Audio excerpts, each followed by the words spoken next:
जहाँ तक मेरा मानना है, करुणा तो हर लोगों के दिल में होनी चाहिए, चाहे वो जानवरों के प्रति हो, इंसानों के प्रति हो या पेड़ पौधों के प्रति हो, सभी के लिए।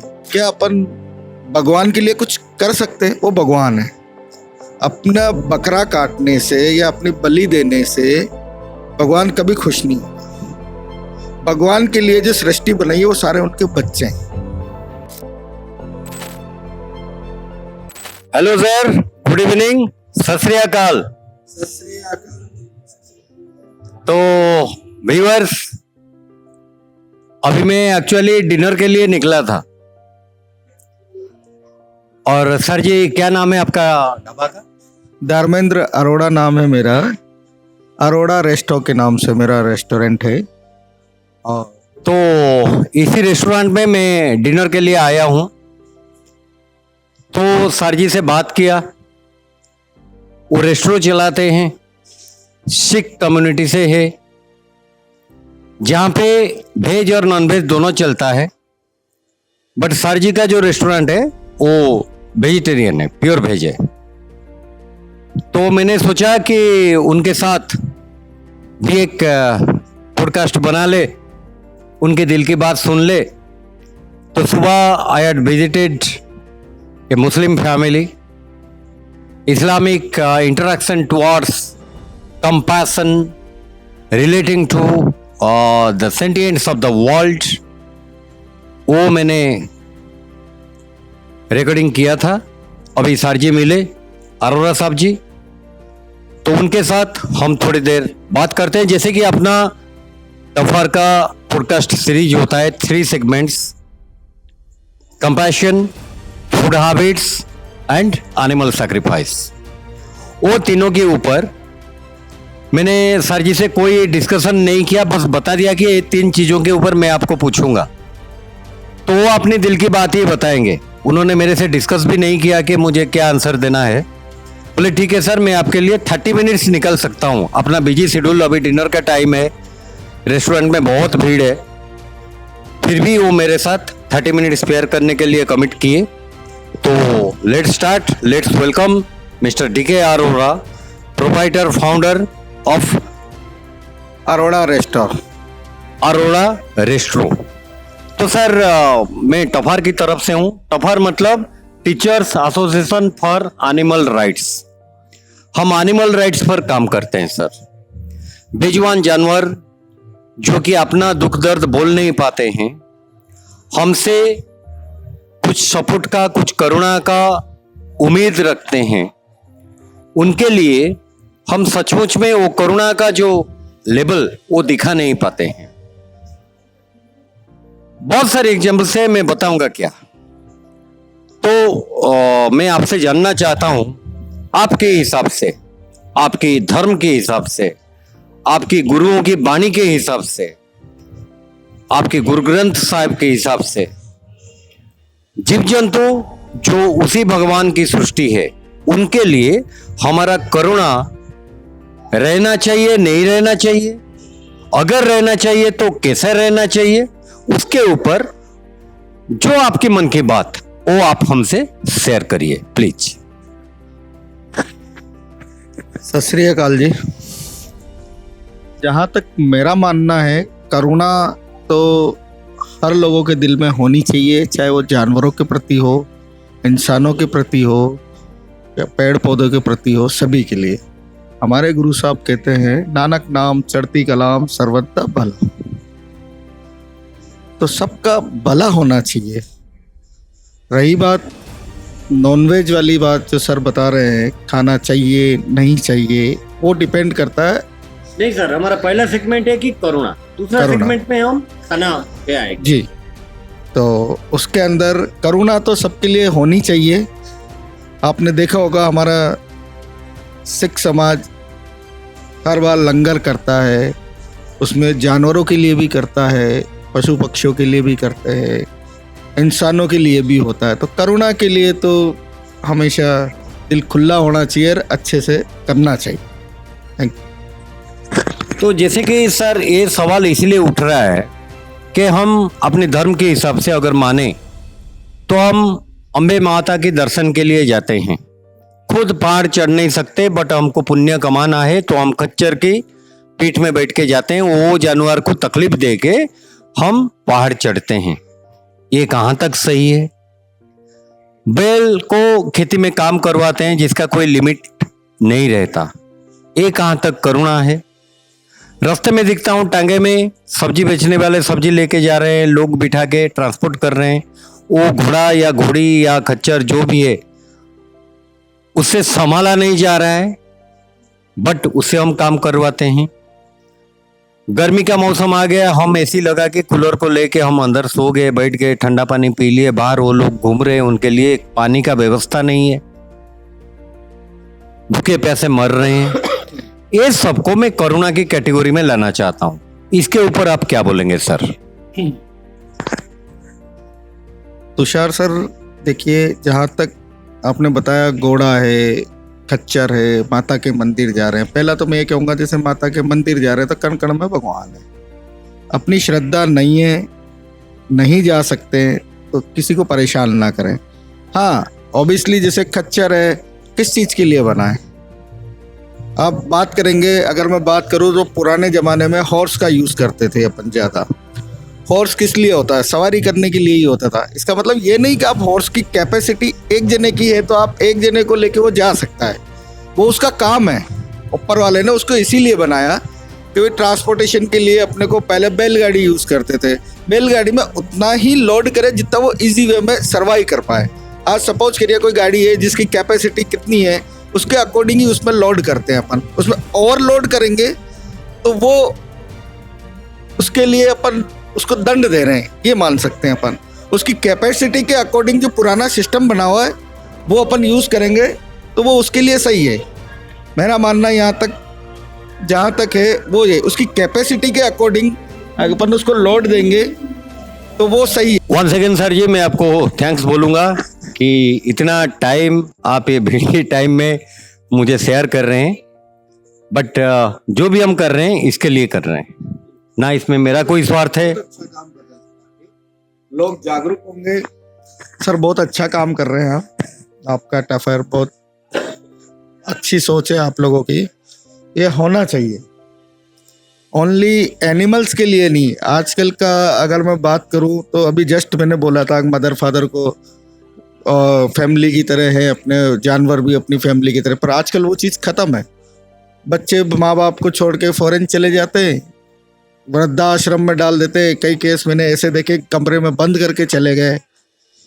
आपके टफेयर की तरफ से मैं और भी संदेश देना चाहूँगा कि जिस तरह जानवरों के साथ करुणा करनी चाहिए वैसे ही अपनी माँ बाप और उनके साथ भी रखना चाहिए। इससे काफ़ी लोगों को जागरूकता मिलेगी। तो भाई, जानवरों के लिए लोग इतना सोच रहे थे, अपने माँ बाप के लिए तो अपने को और ज़्यादा करना चाहिए। यही चीज़ें देख के अपने बच्चे अपने साथ करेंगे।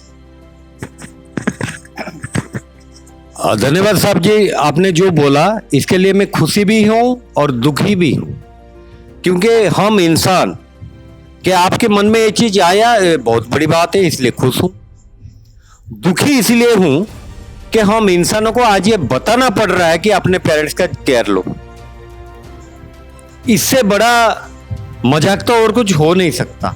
हमको समझाया जाता है कि आप अपने पेरेंट्स की केयर लो। एनीवे, सो अभी हम आ रहे हैं food habit and its impact on human life. तो सरदार जी, मैं आपको एक चीज बोलना चाहूंगा। आप तो वेज रेस्टोरेंट चला रहे हैं, जबकि सिखों में बहुत सारे लोग नॉनवेज भी यूज करते हैं, खाते हैं। मुझे पता नहीं आप करते हैं नहीं करते हैं। तो मैं यहाँ पे एक चीज, जैसे कि अपना टफर सोचता है कि आप टाइगर को ले लो, आप लायन को ले लो, आप बियर को ले लो, आप वुल्फ को ले लो, ऐसे बहुत सारे जानवरों को ले लो जो कि ग्रास ईटिंग एनिमल्स को खा के जिंदा रहते हैं। वो उनकी फूड है, भगवान ने वैसा फूड चेन बनाया। जब हम इंसानों की बारी आता है, ना तो हमारा बॉडी कंस्ट्रक्शन ऐसा है कि हम उनको खाए, ना हमारा डाइजेस्टिव सिस्टम उसको अलाउ करता है। तो हमारे क्योंकि एक शेर के पास ऑप्शन नहीं है, वो डियर को खाएगा ही, वो घास नहीं खाएगा। बट हमारे पास ऑप्शंस है, हम ये खाए नहीं तो वो खाए, नहीं तो वो खाए, फिर भी हम उनको खाते हैं। तो मेरा सवाल ये है सर जी, अगर शेर, चीता या वुल्फ या वियर जैसा हम एनिमल्स को खा रहे हैं, मतलब हम हिंस्र बन रहे हैं, तो वो खाने से खाद्य की प्रभाव, फूड का प्रभाव हमारे कैरेक्टर पे दिखेगा नहीं दिखेगा, दिख रहा है नहीं दिख रहा है, उसके ऊपर आप क्या बोलेंगे? सर अगर मैं जेन्युइनली अगर बात करूं तो वेज नॉन वेज ये अपने आप में एक अलग चीज हो गई। आदमी आजकल देखा जाए तो मतलब एक राक्षस प्रवृत्ति का होते जा रहा है आज की दुनिया में। सर ये हमारे गुरु साहब ने कहा है कि भाई ये अपने खुद के ऊपर डिपेंड है, आपकी प्रवृत्ति कैसी है, आप हिंसक हैं या पंडित हैं, वो अपने आप पे डिपेंड करता है। इसका कोई पक्ष नहीं लेते हैं और मना भी नहीं करते हैं, ये अपनी अपनी प्रवृत्ति के ऊपर डिपेंड करता है। आज सपोज करिए कोई भी जानवर है, बहुत से ऐसे जानवर है उनको काट के खाते हैं लोग, वो काहे के लिए बने? बहुत से जानवर ऐसे हैं उनका कोई अदर यूज कुछ भी नहीं है। अब वो अपनी अपनी प्रवृत्ति के ऊपर डिपेंड करता है। इसका भी मैं पक्ष विपक्ष दोनों नहीं बताऊंगा और ना ही मैं कुछ कहना चाहता हूँ, ना मैं कुछ मानता हूँ इसको। तो सर ये now this is the third segment of our interaction. ये थर्ड सेगमेंट में मेरे मन में जो सवाल है, हम 21वीं सदी में अब जी रहे हैं, 21st सेंचुरी में, जहाँ पे science and technology, education, health and sanitation, everything has reached its top. But आज भी कई जगह में ये चल रहा है, चाहे वो मुस्लिमों का कुर्बानी हो, चाहे हिंदुओं का बलि प्रथा हो। आपके धर्म में ऐसा कुछ है क्या? तो आज की तारीख में भी हम भगवान के नाम पे जानवरों को काट रहे हैं, जिसको हम एक शुद्ध नाम दे रहे हैं, जैसे कि बलि। मां को बलि चाहिए। मेरा बेटा का तबीयत सही हो जाए, मेरा बच्चा अच्छा हो जाए, मैं आपके पास बलि चढ़ाऊंगा, मतलब दूसरे जानवर को मार दूंगा, मेरा बेटा अच्छा हो जाए। मेरे मन में सवाल आता है, ये जो लालच, ये जो भोग, ये जो प्रसाद हम भगवान को अर्पण कर रहे हैं कि तू एक जानवर को मार दे, मैं तेरा बेटा को मैं अच्छा कर दूंगा, भगवान कभी ऐसा चाहते होंगे? उन्होंने अगर हमको सृष्टि किया तो वो भेड़, बकरी, मुर्गा, गाय, भैंस, उनको भी तो सृष्टि किया। तो हम पावरफुल हो करके उनको लेके बलि चढ़ाएंगे और भगवान को संतुष्टि करेंगे, कि सही है क्या? ऐसा लगता है कि भगवान उसमें खुश होते होंगे? मैं इसके ऊपर आपके जो सोच, आपकी जो भावना, वो जानना चाहूंगा सर जी। सर एक क्वेश्चन मैं आपसे करना चाहूंगा इसके लिए।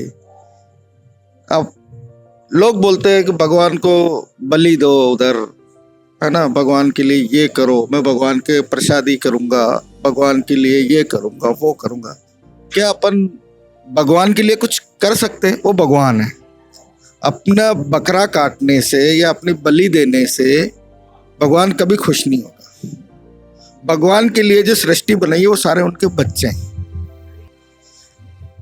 तो आप क्या मानते हैं अपन भगवान को इस तरह की, मेरे लैंग्वेज में अगर मैं बात करूं तो मेरा मानना यह कि अपन भगवान को एज ए रिश्वत दे रहे हैं। अब पुलिस वाला है, थानेदार है, कोई भी कोई काम करता है, कहता है तेरे को पार्टी दूंगा, दारू पिलाऊंगा, मीट खिलाऊंगा, मेरा ये काम कर दे। तो क्या ये चीज सही है? भगवान को अपन इतने बड़े हो गए कि भगवान को अपन कुछ दे पाए? वो सृष्टि का रचयिता है, अपनी क्या हैसियत है उनके सामने? अगर हम ये मानते हैं, आप तो बहुत बड़ी बात कर दी है सर जी, आपको सैल्यूट करता हूं। बट फिर भी इंसान ऐसा क्यों करता है कि जो कमजोर है उसके हाथ पांव बांध के उसको गला काट देना, बच बच बच बच करके खून आता रहेगा, अल्लाह हो, भगवान हो, वो खुश हो जाएंगे कि एक सांड को हाथ पांव बांध के वो छट छट होता रहेगा, हम उसको गला को काट देंगे, पाइप जैसा खून निकलता रहेगा और भगवान को अच्छा लगता होगा। हम एक मुर्गा लेते हैं, एक भेड़ लेते हैं, एक बकरी लेते हैं, उसको खींच के पकड़ते हैं और सामने वाला आके एक चोट लगाता है, वो 2 पीस हो जाता है, छट छट छट छट छट छट होता है। क्या भगवान को वो अच्छा लगता होगा? तो फिर ये मानसिकता हम परिवर्तन क्यों नहीं कर पा रहे हैं सर जी? सर एक्चुअली बात अगर मैं करूं तो ये अपने इंडिया में है। आउट ऑफ कंट्री आप जाओगे तो वहां ऐसा कुछ भी नहीं है। मैंने कई जगह पढ़ा भी है, देखा भी है, सब कुछ है। मोस्टली अगर मैं बात करूं तो ये इतना जो हो रहा है ना तो ये एक पॉलिटिकल गेम है। इतना ज़्यादा गहराई में मैं भी नहीं जाना चाहूँगा, वो है। और इसके अलावा मेरे ख्याल से अगर मैं सीधी बात करूं तो ऊपर वाला इन चीज़ों में कभी खुश नहीं होगा। आज हमारी कम्युनिटी को आप देखेंगे तो लंगर कराती है। हमारी कम्युनिटी में आपने देखा होगा पूरे वर्ल्ड में एक भी भिखारी नहीं मिलेगा आपको। एक भी भिखारी आपको पूरे वर्ल्ड में नहीं मिलेगा। क्यों नहीं मिलेगा? हम लोग बलि देने की बजाय कोई गरीब है तो उसको सपोर्ट करने में ज़्यादा विश्वास रखते हैं कि भाई तू बिजनेस कर। आज कभी कोई भी, मैं ओनली हमारे सिख समाज की नहीं, अदर कास्ट का भी कोई वहाँ चला जाएगा कि सर मेरे को सपोर्ट करो, तो पूरी कमेटी उनका सपोर्ट करेगी। मैं किसी का नाम लेके उसको शर्मिंदा नहीं करना चाहूँगा, ठीक है। एक ब्राह्मण समाज का बंदा था, एक छोटी सी कहानी में बोलूँगा। उसका कोविड के अंदर बहुत लॉस हुआ। उस बंदे ने सुसाइड की कोशिश करी। उसका मेरा एक मित्र है सरदार, वो उसका भी मित्र है। उस बंदे के पास मेरा फ्रेंड गया, उसको बोला भाई क्या हो गया? तो बोले कर्जा मेरा बहुत हो गया इस वजह से, और उसके 4 साल की बच्ची है और एक 6-7 साल का एक बच्चा है। उसका पूरा बिजनेस जीरो हो गया, कर्जे में डूब गया। कर्जा उतारने के लिए कर्जा ले लेके बहुत डाउन चला गया। मेरा फ्रेंड जो हमारे सरदार है, वो हमारे पूरे कमेटी के अंदर डिस्कस किया कि यार मेरा ऐसा फ्रेंड है, उसके इतना कर्जा हो गया, क्या करें। उस बंदे को बुलाया, उससे बात करी, सेलेक्टेड जो हमारे कमेटी के लोग हैं, भाई तेरा कितना कर्जा है? उसने लिस्ट बना के दे दी, मेरा इतना कर्जा है, ठीक है। उसको बोला जिस जिसका कर्जा हम उससे बात करेंगे, इंटरेस्ट वगैरह सबका फ्री कराया। 2 साल का उससे टाइम लिया। सिक्योरिटी सरदार भाइयों ने दी हमारे।